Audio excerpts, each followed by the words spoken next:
Berikut adalah prosedur penerbitan saham dan obligasi. Yang pertama, prosedur penerbitan obligasi. Penerbitan obligasi hanya dapat dilakukan di pasar modal domestik dan dalam mata uang rupiah, serta dilaksanakan sesuai dengan ketentuan peraturan perundang-undangan di bidang pasar modal. Yang kedua, pemerintah daerah dapat menerbitkan obligasi daerah untuk membiayai kegiatan atau beberapa kegiatan investasi, prasarana, atau sarana dalam rangka penyediaan pelayanan publik yang menghasilkan penerimaan bagi APBD yang diperoleh dari pungutan atas penggunaan prasarana atau sarana tersebut. Yang ketiga, pemerintah daerah bertanggung jawab atas segala resiko yang timbul akibat dari penerbitan obligasi daerah, termasuk wajib membayar pokok dan bunga obligasi daerah pada saat jatuh tempo. Yang kedua, ada prosedur penerbitan saham. Yang pertama, memastikan kepatuhan terhadap peraturan.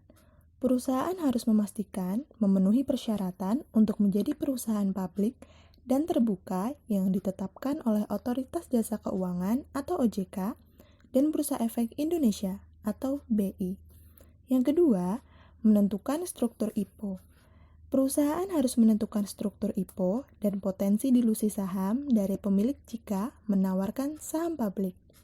Yang ketiga, menyelenggarakan RUPSLB atau perseroan harus menyelenggarakan rapat umum pemegang saham untuk mendapatkan persetujuan IPO. Yang keempat, dokumentasi lengkap.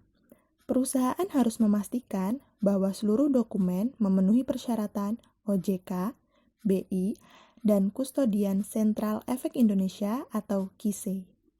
Yang kelima, ada menunjuk penjamin emisi dan lembaga pendukung.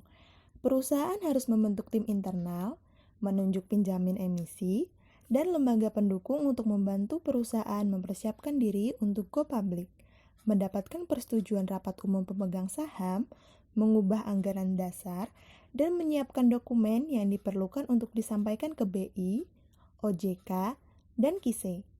Yang keenam, mengajukan permohonan pencatatan.